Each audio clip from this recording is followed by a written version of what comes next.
Et je veux d'abord ici avoir un mot pour partager la joie et l'émotion de tant de familles qui vont retrouver leurs enfants. Et ce jour est avant tout celui de la libération des otages. On a déjà 7 otages qui sont revenus, qui ont été récupérés par les humanitaires, mais on aura donc la libération des 20 otages vivants. J'espère la restitution des 28 corps d'otages décédés qui sont tant attendus.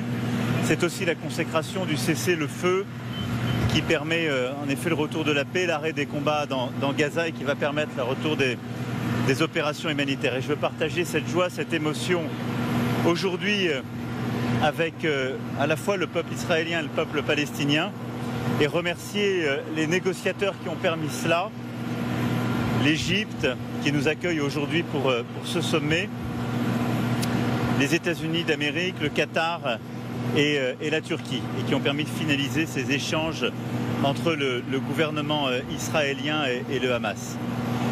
Aujourd'hui, nous allons également nous réunir en tant que communauté internationale, en tout cas plusieurs représentants de cette communauté internationale, pour préparer les prochaines étapes. La priorité, c'est évidemment la reprise des opérations humanitaires à Gaza dès les prochaines heures. Nous étions il y a quelques mois ici même avec le président Sisi, à quelques centaines de kilomètres d'ici. Certains d'entre vous étaient à nos côtés à Al-Arish. Et donc évidemment, nous allons nous veiller à ce que les opérations humanitaires puissent reprendre dans les meilleurs délais pour venir en soutien des populations. La France va, comme elle le fait depuis le début, être un des acteurs avec nos ONG, avec le centre de crise du Quai d'Orsay, être aux côtés des populations civiles. Et dans les prochaines semaines, nous co-organiserons avec l'Égypte une conférence humanitaire pour Gaza pour permettre justement la reprise durable de ces opérations humanitaires et la reconstruction. Ensuite, la deuxième chose, c'est la sécurité dans la durée.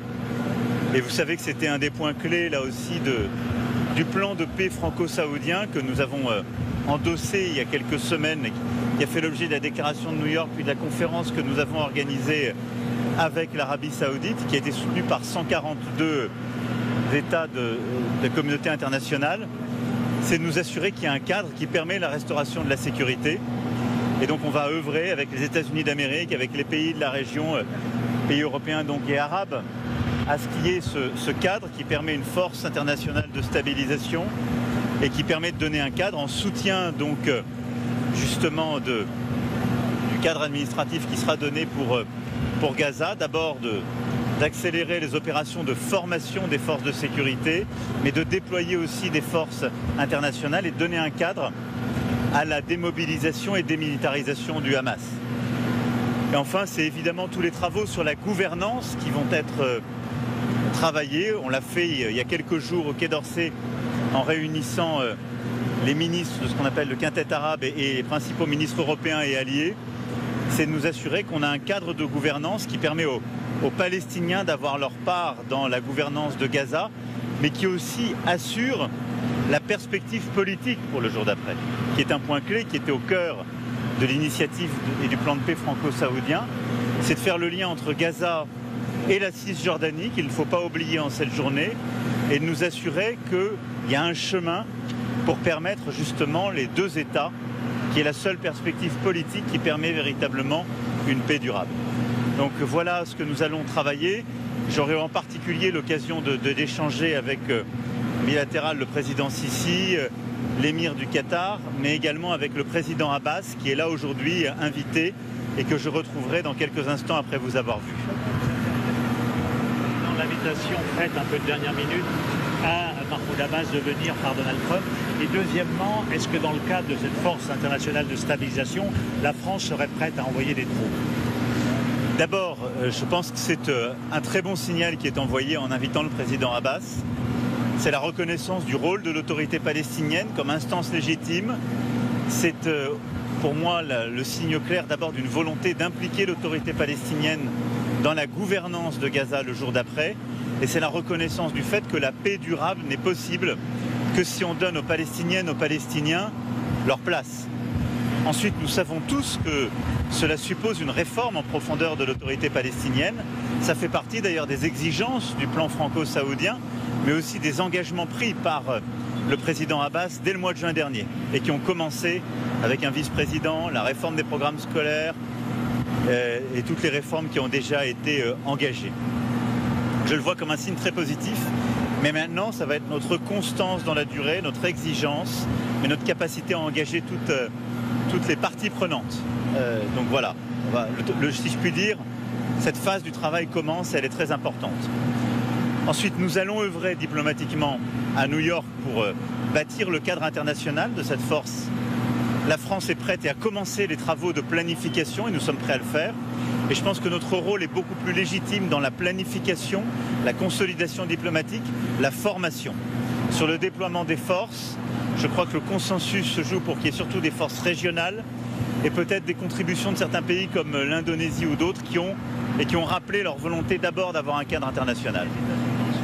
Une résolution de l'ONU sur la force internationale ou s'y oppose d'après vous? Est-ce que les États-Unis sont prêts à une résolution de l'ONU sur cette force internationale? En tout cas, nos équipes à New York travaillent ensemble, nos ministres ont échangé et nos équipes de représentants permanents échangent à New York sur ce sujet. Donc nous travaillons sur ce sujet en lien avec les États-Unis d'Amérique. C'est l'autorité palestinienne qui doit désarmer le Hamas ou la force internationale? Il y a aujourd'hui une gouvernance ad hoc qui est en train d'être construite à Gaza. C'est d'ailleurs le cœur d'un travail qui a été mené par beaucoup de pays de la région auxquels nous avons été associés depuis 2 ans. L'autorité palestinienne doit y avoir une place importante. Un processus d'ailleurs d'autorisation, de transparence avec Israël a été assuré et le Hamas ne peut y avoir aucune place. C'est aux côtés de cette autorité ad hoc dans lequel, encore une fois, il y a l'autorité palestinienne assurant la perspective des 2 États. C'est aux côtés de celle-ci qu'il y a les forces de police et les forces de sécurité intérieure que d'ores et déjà nous formons, qui sont l'autorité légitime. Et en soutien, une force internationale qui doit être déployée. Ce sont ces forces de sécurité qui sont le cadre sécuritaire au sein duquel sera organisée la démobilisation et la démilitarisation du Hamas avec la surveillance étroite de tous les pays de la région et de la communauté internationale. Monsieur le Président, vous parlez de stabilité dans la région, c'est le cas aussi, c'est l'enjeu aussi en France. Vous avez nommé un gouvernement. Je viendrai aux questions nationales. Je vais peut-être finir d'abord avec les questions internationales et je répondrai à une ou deux questions. La part de la France dans ce plan de paix américain, égyptien et turc, pensez-vous avoir influencé le président Trump? Écoutez, je pense que ce que l'Arabie Saoudite et la France ont bâti depuis plusieurs mois dans le cadre du mandat qui nous a été donné par l'Assemblée générale des Nations unies et qui a abouti au mois de juillet à la déclaration de New York, puis à la conférence sur les 2 États que nous avons tenue en septembre, a créé une mobilisation internationale. Et le plan franco-saoudien est un plan qui a été endossé par 142 États une fois encore. Il a donc créé une dynamique qui a permis de voir qu'il y avait un soutien international fort et qui a remis la question humanitaire, sécuritaire, mais aussi politique au cœur de ce sujet.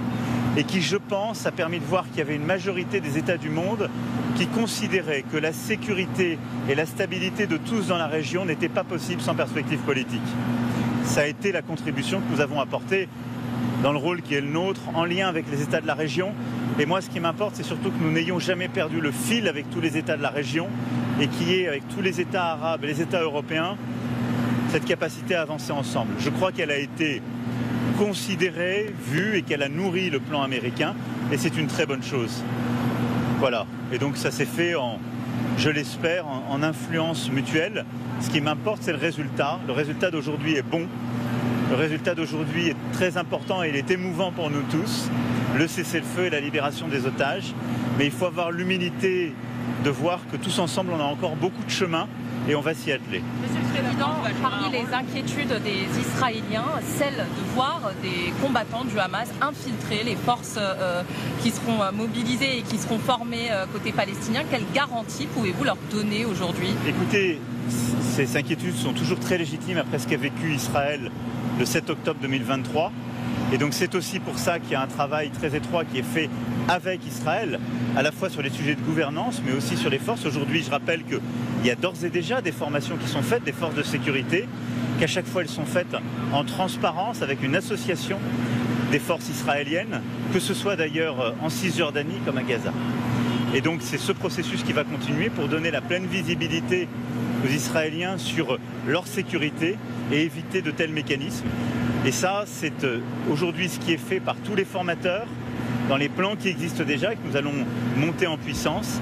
Et c'est ce que les Américains, les Européens, mais aussi tous les pays de la région apportent comme garantie. Et donc c'est ce travail étroit que nous allons poursuivre. Est-ce que la France a joué un rôle, aura un siège dans la négociation de la phase 2 ? Et est-ce que vous avez prévu, est-ce que ce sera possible d'aller en Israël maintenant que cette étape est passée ? D'abord, il est prévu que la France ait en effet un rôle dans cette phase, que nous soyons associés à cette gouvernance. Ce qui nous importe surtout, comme je l'ai dit, c'est pour la gouvernance de Gaza que les Palestiniens soient associés. Nous aurons un regard sur les sujets que j'évoquais, à la fois l'humanitaire, à travers la conférence que nous allons tenir avec l'Égypte, et évidemment l'implication qui est la nôtre, comme depuis le premier jour. Et je veux remercier ici l'ensemble de nos équipes du Quai d'Orsay, le soutien militaire depuis le premier jour avec le déploiement des bateaux et des équipes médicales, mais aussi toutes nos ONG. Et la société civile a un rôle très important. Elle est ici représentée, elle continuera de l'avoir. Et donc on sera évidemment impliqué sur toutes les questions humanitaires, la reconstruction de nos hôpitaux, l'accompagnement, et peut-être tout particulièrement la question des enfants. On a beaucoup d'enfants blessés, orphelins, très malades, sur lesquels on va particulièrement veiller. La deuxième chose, c'est que nous allons évidemment prendre notre rôle dans les questions sécuritaires. Nous sommes déjà des acteurs avec tous les Européens dans le cadre de la formation. On va monter en charge sur ce volet-là. Et nous avons déjà des équipes déployées de planification aux côtés des Américains. Et on va monter en charge sur ce volet. Et puis sur les questions de gouvernance, nous allons avoir un rôle tout particulier pour être aux côtés de l'autorité palestinienne et veiller à ce qu'elle ait sa part, mais aussi qu'elle fasse ses réformes pour le jour d'après. Et à cet égard, le plan de paix que nous avons mis en place, les échanges qu'on a eus avec le président Abbas, à la fois le prince héritier, Premier ministre Ben Salman et moi-même, sont des éléments importants que nous allons suivre. Oui, bien sûr. De toute façon, ça a toujours été quelque chose de possible et les échanges ont été constants et donc on verra ça pour les semaines et les mois qui viennent. Juste avant d'aborder la fin, est-ce que vous partagez les doutes exprimés ce matin par Donald Trump à l'égard de Tony Blair sur le plan de reconstruction, etc. Écoutez, moi j'ai toujours considéré qu'il fallait aujourd'hui, dans la phase qui s'ouvre, que ce soit des solutions qui mettent les Palestiniens au cœur de la gouvernance de Gaza. Je pense qu'il faut un appui de la communauté internationale, arabe et européenne, avec le soutien américain, mais que le cœur était que les acteurs palestiniens jouent leur rôle. Et c'est comme ça que les choses pourront avancer. Voilà. Et donc je pense qu'on doit tous être en soutien, on doit tous accompagner, que s'il y a des idées qui sont apportées par les uns les autres, elles sont positives, mais qu'elles ne peuvent pas être en substitution. Monsieur le Président, quel message souhaitez-vous adresser aux Français? Alors par correction, vous avez votre collègue qui avait commencé comme je l'ai. C'est gentil d'y penser. Non mais peu importe. je veux être correct. Bon, sur la situation nationale, merci. Beaucoup parient déjà que le gouvernement que vous avez nommé hier soir ne tiendra pas plus que quelques jours. Plusieurs motions de censure ont déjà été déposées ce matin. Pour être très concret, est-ce que, contrairement à ce qu'affirme le premier secrétaire du Parti Socialiste, vous avez un deal avec le PS pour faire tenir ce gouvernement jusqu'au budget? Non, c'est pas mon rôle de faire cela et je vais vous dire. On est ici aujourd'hui en Égypte dans un moment tragique et très important où la France a joué son rôle, où elle continue de le jouer, où je la représente. C'est le mandat que les Françaises et les Français m'ont confié à 2 reprises et qui est mon honneur et mon devoir. Dans ce moment-là, la France est regardée. Et le message qu'elle doit apporter, c'est un message de stabilité et de force. Et dans le même temps, on a tous nos compatriotes qui pensent à leur quotidien, à l'éducation de leurs enfants, à leur santé, à la sécurité, à leur pouvoir d'achat, le fait que leur travail paye. Et c'est ça le devoir du gouvernement et le devoir de l'Assemblée qui a été élue il y a à peine plus d'1 an, largement par toutes les Françaises et les Français. Et donc le devoir de tous, c'est d'œuvrer à la stabilité. C'est pas de faire des paris sur l'instabilité. Donc moi je suis là dans mon rôle de garant de nos institutions, celui que j'ai exercé la semaine dernière. Comme toutes les Françaises et tous les Français, j'ai vu beaucoup de propos qui n'ont pas été à la hauteur des événements. Et je demande à tout le monde de se ressaisir, de travailler avec exigence, respect, et en n'oubliant jamais qu'on soit au gouvernement ou qu'on soit au Parlement, que le mandat qui est donné par les Français pour les uns, ou le mandat qui est donné par le président au nom des Français pour les autres, avec la confiance qui doit être obtenue auprès de la Chambre, que ce mandat, c'est de servir et de servir. Et d'apporter des réponses aux questions des Français du quotidien et de tout œuvrer pour l'indépendance de la France. C'est la seule chose qui vaille. Le reste, c'est l'affaire du gouvernement que j'ai nommé hier sur proposition du Premier ministre Sébastien Lecornu. Ils sont à la tâche aujourd'hui. Je présiderai demain matin un Conseil des ministres et je souhaite que le pays puisse avancer dans l'apaisement, la stabilité, l'exigence et le service des Français, avec beaucoup de respect entre les forces politiques. C'est votre dernière carte avant la dissolution.